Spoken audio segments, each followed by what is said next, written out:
అవంతిక తను ఎక్కడ ఉంటాడమ్మా అంటుంది. సరోజ ఊరి చివర పెద్ద బంగ్లా ఉంది అక్కడ అంటుంది. అవంతిక అవునా, ఇప్పుడు అక్కడే ఉన్నారా అంటుంది. సరోజ ఇక్కడెవరుంటారు, ఊరు మొత్తం ఏం లేదు, వాళ్ళు సిటీలో ఉంటారు. ఇప్పుడు స్వామి పండగ వస్తుంది కదా, వస్తారు. ఇంకో 2 రోజులకి వాళ్ళు ఇక్కడికి వస్తారు అని అంటుంది.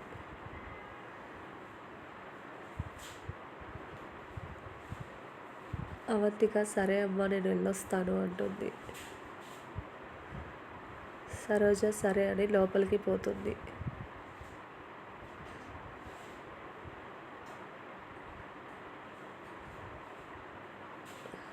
అవంతిక ఊర్లో అందరినీ బాగానే నమ్మించాడు దరిద్రుడు. అవంతిక సరే అని చెప్పి పూజారి గారి ఇంటికి వెళ్ళిపోతుంది. వెళ్ళి పడుకొని ఉంటుంది. మళ్ళీ అదే కల. ఎవరో తరుముతూ ఉన్నారు. పుట్టలో అమ్మవారి విగ్రహం ఉంది అని అమ్మ అని అంతలోపే అరుస్తుంది. రమణమ్మ లేచి ఏమైంది తల్లి నీకు అని అంటుంది.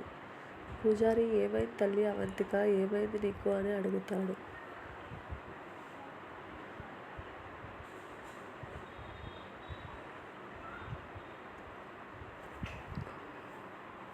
అవంతిక కలలో వచ్చిందంతా చెప్తుంది. పూజారి ఆ పుట్టలో అమ్మవారి విగ్రహం ఏది ఎలా సాధ్యం అని అంటాడు. ఇదంతా నీ భ్రమ ఉంటుంది కానీ పడుకో తల్లి అని అంటాడు. అవంతిక సరే అని నిద్రపోతుంది.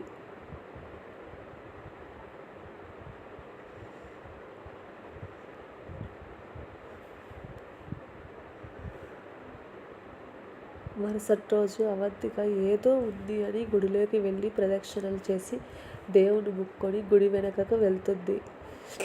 ఆ పుట్ట దగ్గరికి వెళ్తుంది. మొన్న జరిగింది తలుచుకొని ఏడుస్తూ ఉంటుంది. రుద్ర ఏమైపోయావు అవంతిక అని అంటాడు. నిన్ను చూడక ఏం తోచడం లేదు అని అనుకుంటూ ఉంటాడు.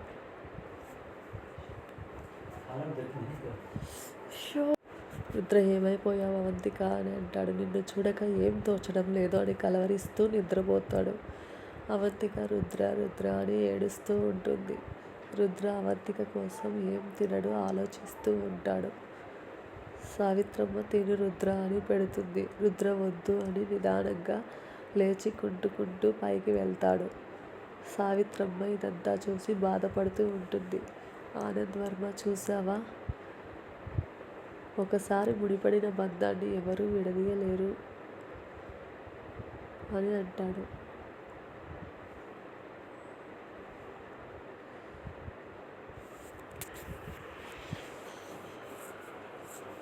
సావిత్రమ్మ నాకు ఇష్టం లేదు కానీ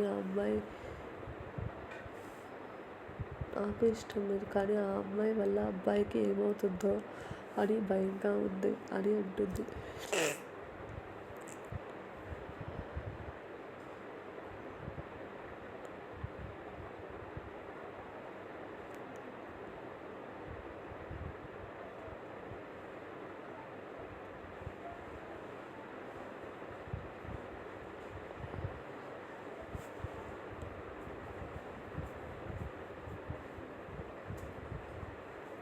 ఆనంద్ వర్మ నాకు తెలుసు, ఒక తల్లి ఇలాగే ఆలోచిస్తుంది, కానీ నేను శాస్త్రి గారిని కలిసి విషయం తెలుసుకుంటాను అని అంటాడు. సావిత్రమ్మ సరే అండి అంటుంది. రుద్ర పైకి వెళ్ళి ఆఫీస్లో జరిగినవన్నీ గుర్తు చేసుకొని అవంతిక అని బాధపడుతూ ఉంటాడు. అవంతిక కాసేపటికి రుద్ర ఆలోచనల నుంచి తేరుకొని పుట్ట దగ్గరికి వెళ్తుంది. పుట్టకు దండం పెట్టుకొని లోపలికి తొంగి చూస్తుంది. ఏం లేదు, ఏదో నల్లగా ఉంది, ఏంటిది అని మళ్ళీ చూస్తుంది. ఏం కనిపించదు. సరే అని వెళ్దామని కాస్త ముందుకు వెళ్తుంది.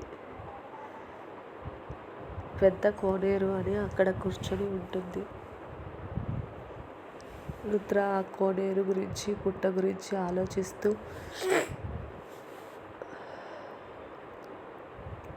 నాకు ప్రమాదం అని తెలుసు, కానీ అవంతికకి ఏం ప్రమాదం ఉంది ఆ ఊర్లో, అని అనుకుంటూ ఉంటాడు.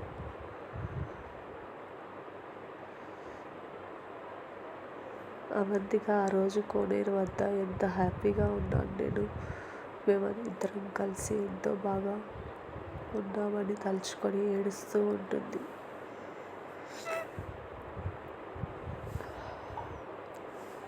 రుద్ర ఈ నొప్పి తగ్గితే బయటికి వెళ్ళాలి అని అనుకుంటూ ఉంటాడు.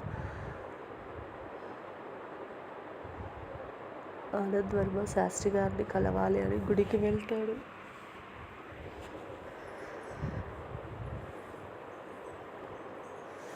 సుబ్రహ్మణ్య శాస్త్రి ఆలోచిస్తూ ఉంటాడు.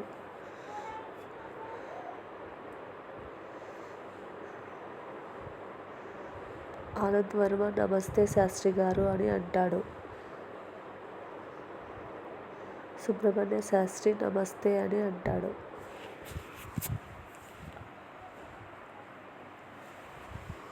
ఆనంద్ వర్మ సరే శాస్త్రి